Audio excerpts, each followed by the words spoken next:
Voilà, on revient donc après cette transition par les politiques. Non, on a parlé politique, on va embrayer, si vous le voulez bien, Monsieur le Président, sur les questions économiques. Armstrong Agaya.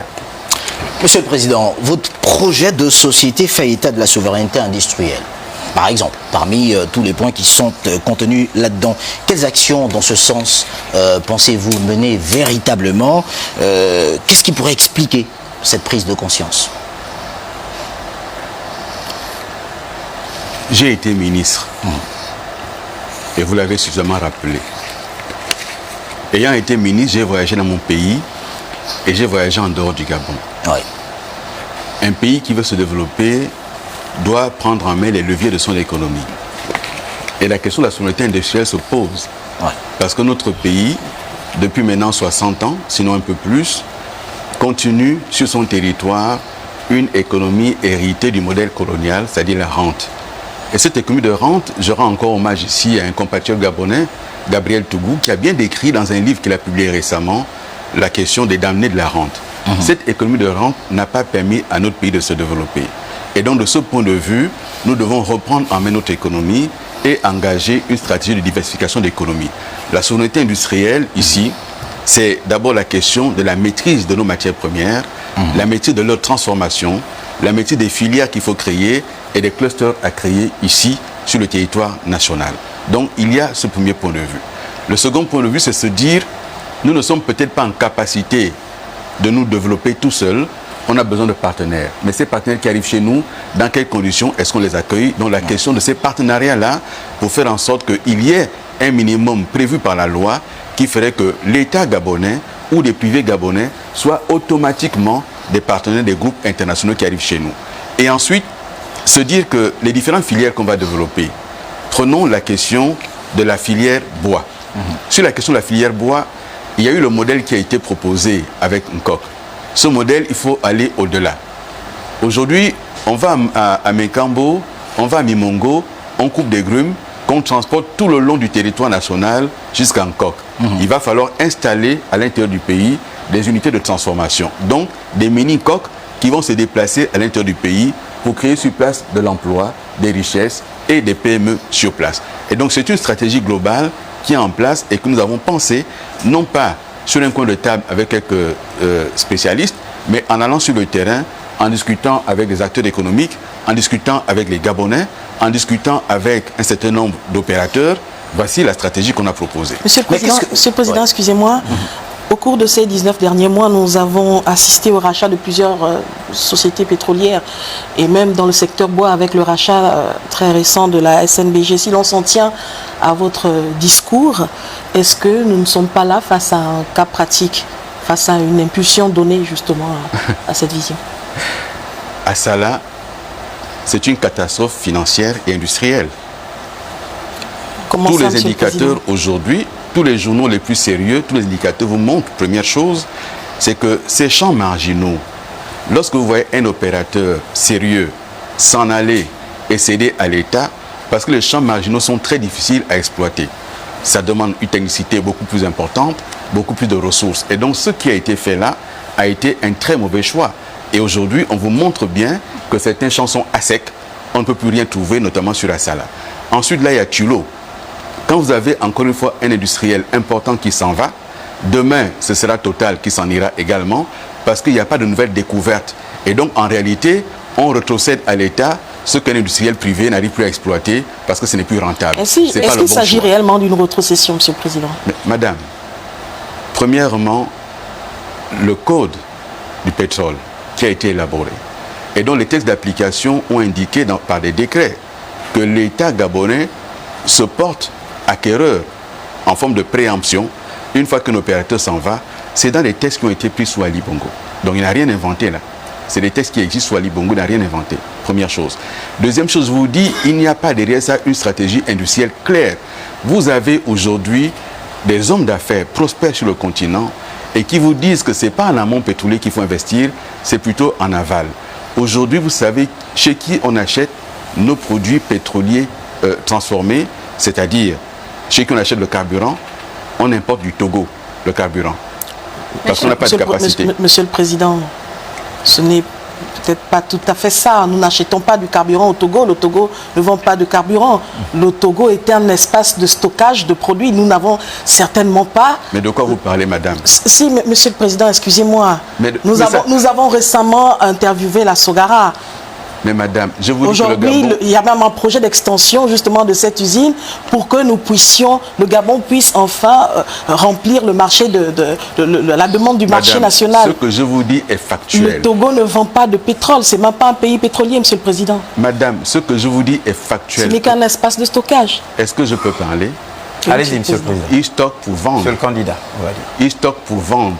Et le Gabon achète aujourd'hui le pétrole, le carburant au Togo. C'est un fait, c'est factuel, madame. Regardez la balance commerciale entre le Gabon et le Togo. Elle est défavorable au Gabon parce qu'on importe nos produits pétroliers du Togo. C'est factuel. Voilà. Donc, si vous ont dit ça à la Sogara, ils vous ont dit ce qu'ils ont voulu vous dire, mais la réalité, elle est là. Monsieur le Président, vous avez parlé de la zone spéciale de Nkok et vous l'avez présenté hier comme un levier, un important levier économique. Est-ce que c'est toujours le cas aujourd'hui, sachant que les Gabonais qui y travaillent ne passent pas une heure sans se plaindre de leurs conditions de travail? Mais ça, c'est le travail de l'administration, ça. Est-ce que le fait qu'un coq ait été un levier économique empêche que l'inspection du travail fasse ce qu'elle a à faire? Mais si les Gabonais ne sont pas contents, comment est-ce qu'on peut arriver à avoir une économie qui puisse être aujourd'hui rentable? Madame, un État est organisé. Ce n'est pas parce qu'on a eu la volonté de créer la zone d'un coq que ça empêche l'inspection du travail de faire son travail à elle. Il faut bien que le Gabonais, dans son travail, dans son territoire, soit protégé par la loi. Et en l'occurrence ici, le code du travail. Donc si le Gabonais se plaint, il faut entendre cette plainte. Mais un coq a été un modèle. Il faut maintenant étudier, est-ce que ce modèle est fini? Est-ce que ce modèle est parfait? Est-ce qu'il y a lieu de l'améliorer? Je pense qu'il faut l'améliorer. Je pense qu'il faut l'améliorer. Et je viens d'indiquer tantôt qu'en améliorant ce modèle-là, il faut laisser au niveau de la zone d'exportation, qui est notamment Libreville avec son port d'Ovendo, la question des produits quasiment finis ou semi-finis. Mais l'arrière-pays doit abriter les premières unités de transformation pour y créer de l'emploi également. Parce qu'un coq, ça a été quoi? Un coq, ça a été de dire on ne peut pas exporter de produits bruts parce que ça ne nous rapporte pas grand-chose. Il faut donc pouvoir transformer pour avoir de la valeur ajoutée. Une fois qu'on a dit cela, on a créé ensuite le même phénomène en allant couper dans l'arrière-pays sans laisser là-bas de l'industrie et des emplois. Et donc, il faut faire la machine inverse pour repartir industrialiser l'intérieur du pays, mais ça nécessite naturellement qu'il y ait de l'énergie, ça nécessite naturellement qu'il y ait des infrastructures. Et ça, c'est dans le projet également. Dans la refonte. Pardon? Dans la rupture, la refonte de tout ce que vous avez cité dans votre PDS. J'ai indiqué, madame, que la rupture, c'est de faire en sorte que ce qui n'a pas bien fonctionné soit abandonné. Mais la rupture, ça ne veut pas dire que le pays repart de zéro. Il y a ce qui a été bien fait, dont il faut s'inspirer et qu'il faut encourager. Mais ce qui a été mal fait, il faut faire cette rupture. Elle est indispensable, elle est nécessaire. La rupture, il faut réenclencher l'espérance. Notre pays a besoin d'espérance. Monsieur le Président, excusez-moi. Alors, permettez-moi, Monsieur le Président, puisque mon rôle, c'est d'aller fouiller dans les poubelles, vous me permettrez de continuer à le faire, en restant sur ce domaine économique, puisque cela m'intéresse beaucoup. Dans mon village, il est dit que l'on ne traverse pas une rivière en s'abritant sur ce qui peut s'apparenter à un arbre quand ça peut être un serpent. En réalité, lorsque vous faites cet état de lieu, en parlant du pétrole, par exemple, qu'est-ce qui n'a pas véritablement marché? Pourquoi l'industrie, par exemple pétrolière, n'a pas évolué durant ces nombreuses années? Vous avez été Premier ministre. Les faits que vous évoquez, qu'est-ce qu'aujourd'hui, vous allez revoir? Parce que vous le dites, les Gabonais vous suivent, mais ils ne comprennent pas forcément. Peut-être indiquer aux Gabonais concrètement qu'est-ce qui ne fonctionne pas en l'état actuel des choses, bien avant tout cela, même avec le rachat d'Assala, par exemple. Vous savez, M. Agaya, moi je ne vous suivrai pas dans votre propos de dire que les Gabonais ne comprennent pas. Je trouve que c'est fort de café. Les Gabonais sont assez mûrs, ils sont matures, ils savent ce qu'on leur dit et ils comprennent parfaitement ce qui est fait. Monsieur le candidat, on parle quand même de questions économiques. Tout le monde n'a pas forcément accès à certains codes. C'est pour Bien. ça que J'ai envie de vous il faut dire expliquer. que ma grand-mère à Moulengi Binza ne comprend pas forcément ce que vous dites de la façon dont Mais vous quand je vous aurai expliqué, est-ce qu'elle aura compris davantage? En français facile, monsieur Bien. monsieur le candidat. Donc, ce qui n'a pas fonctionné, et je l'ai indiqué tantôt, c'est que nous nous sommes comportés en poursuivant la stratégie coloniale du pays. Ouais. Le colon venait, il prenait ses matières premières et il partait. Et le pays, dans les premières années d'indépendance, a poursuivi cela. Je le décris dans le livre Aoumaou. Et Gabriel Tougou en parle également. Et je dis aujourd'hui qu'il faut en finir avec cette économie de rente et il faut aller sur la transformation de l'économie, il faut aller sur la diversification de l'économie pour ouvrir de nouvelles filières. Et l'industrialisation? Mais bien sûr. Également. Mais bien sûr. Et ouvrir de nouvelles filières. Dans ces nouvelles filières dont je parle dans mon projet de société, prenons deux éléments. L'agriculture. On prend l'agriculture, on ne peut pas aujourd'hui développer l'agriculture parce qu'il manque un certain nombre d'éléments concrets. Un, la formation. Il n'y a aujourd'hui dans notre pays aucun lycée agricole fonctionnel. On ne pourra pas avoir d'agriculteurs qui ne sont pas formés. On ne va pas nourrir le pays en cultivant comme nos grands-parents. Il faut donc aujourd'hui des lycées agricoles pour la formation. Deuxième élément, il faut amener l'industrialisation de cette filière-là en amenant la machinerie agricole. Mais ça veut aussi dire que derrière cela, il faut des financements. Il faut donc asseoir des financements derrière cela. Et de la technicité, avec du matériel végétal importé notamment, et amélioré. Ça veut dire que c'est des filières qu'il faut aujourd'hui examiner et ouvrir et lancer. C'est potentiellement générateur d'emplois, mais derrière la question de l'emploi, c'est aussi la question de la souveraineté. Nous sommes extrêmement dépendants des importations pour ce qui est des produits alimentaires. Il faut donc financer l'agriculture en ponctionnant une part sur les importations pour pouvoir financer l'agriculture nationale.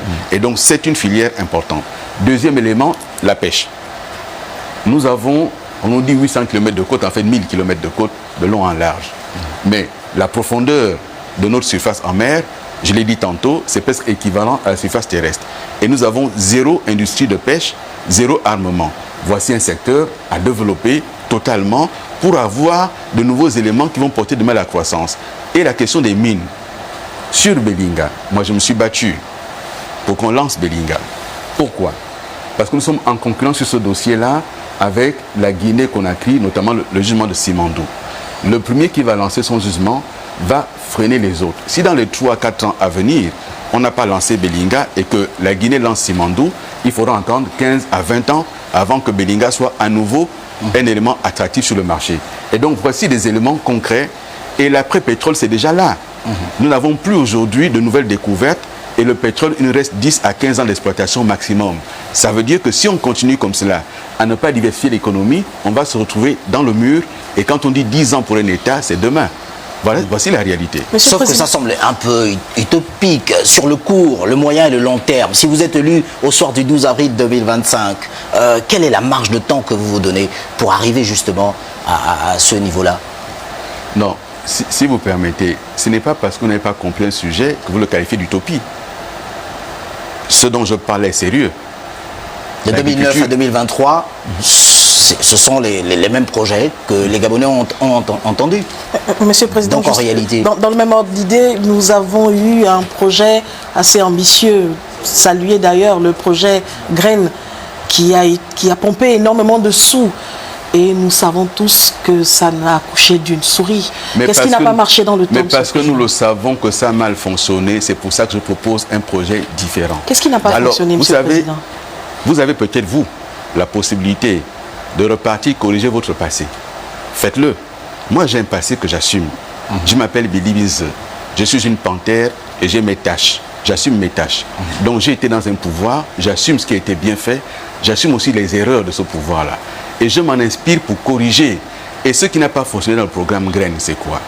On n'invente pas un agriculteur du jour au lendemain. On ne dit pas à quelqu'un, voilà, vous êtes une coopérative, installez-vous là, sans formation, sans encadrement, sans financement. On est venu avec des pelles mécaniques, on a des souchets, des forêts entières, on a enlevé tout le muscle qui pouvait produire facilement en matière agricole, et on a fait quoi ensuite? Pourtant, et donc ça a été des erreurs. Monsieur Et le nous Président, inspirant de ces erreurs-là, nous voulons construire un passé, un futur différent. Vous me posez des questions sur le programme Graines. J'ai été membre du gouvernement. Mais il ne vous a pas échappé que j'ai payé mes agricultures. Ça ne vous a pas échappé quand même. Il nous reste 5 non, minutes. non, hein. Monsieur le Président, Bien. je vous dis, Et donc mon il nous reste 7 projet, minutes en économie. c'est un projet Et qui a été porté par tout le gouvernement, qui a été porté par tout l'exécutif. Et c'est pour ça que je dis, moi Ça n'a aujourd'hui, rien à voir avec le fait que vous n'avez pas été aujourd'hui, ministre m'inspirant de ces l'Agriculture. erreurs-là, je construis un projet nouveau en m'inspirant des erreurs du passé. C'est ça aussi l'expérience. Nous avons mal fait hier, j'ai maintenant un projet pour demain, parce qu'on s'inspire de ce qui a mal fonctionné.